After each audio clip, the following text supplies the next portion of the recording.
नमस्कार, मी सोनल तांबे. Global Maharashtra 24 news बुलेटिनमध्ये तुम्हा सर्वांचं स्वागत. पाहूया आजच्या ठळक घडामोडी. फक्त ग्लोबल महाराष्ट्र 24 वृत्तवाहिनीच्या आपल्या हक्काचे विचार. भरापासून इराणच्या उच्चायुक्तांकडून भेटण्याच्या संदर्भामध्ये एक भावना, इच्छा आणि विनंती करण्यात आली होती. आज युद्धजन्य परिस्थितीमध्ये त्यांच्या उच्चायुक्ताला भेट दिली असता जी जगामध्ये जी लढाई छेडलेली आहे त्या अनुषंगानं लवकरात लवकर शांतता प्रस्थापित व्हावी.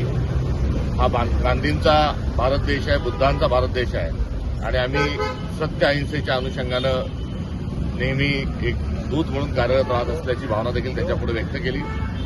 या भेटीमध्ये भारताचा इराणचा असणारा जो सांस्कृतिक देवाणघेवाणीचा जो दीर्घ प्रवास आहे या अनुषंगानं त्यांच्याशी चर्चा झाली.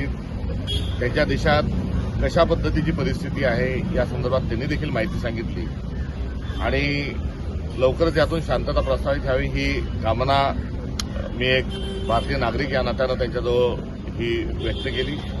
कुठल्याही प्रकारची तपासणी किंवा न करता थेट स्वरूपामध्ये त्यांनी या बैठकीच्या अनुषंगानं जी सौहार्दतापूर्ण वातावरणाची चर्चा झाली त्यातून आशा आहे लवकरच शांतता प्रस्थापित होईल. भारतामध्ये असणारा एलपीजीचा तुटवडा आणि इंधनचा तुटवडा हा त्यांना ज्ञातच आहे आणि यातून जगामध्ये शांतता राहावी, केवळ भारतापुरताच विषय नाही ही देखील अपेक्षा या निमित्तानं मी व्यक्त केली.